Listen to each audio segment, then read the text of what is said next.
már megvan. Mehet.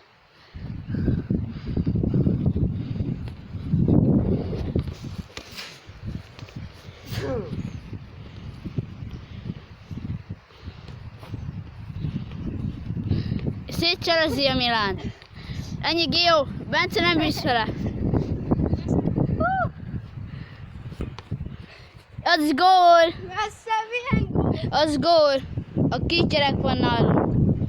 Ugye Bence, mondjad meg? Na inkább menjen, mert most fociztok. Ott jön a Milán. Nem volt gól.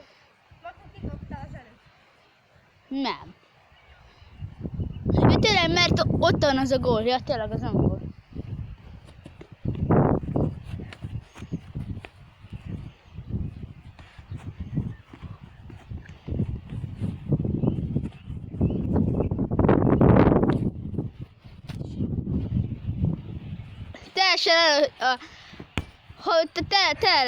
Teljesen el. Ez az utolsó gól, Bence, hozzad fel! Az nem gól, az kiment. Na te Milán, mit mondasz? Úgy, hogy téged is legyőzlek a következő fordulóba. Lehet próbálkozni, most is legyőztelek az előbb, azt csőcsülni.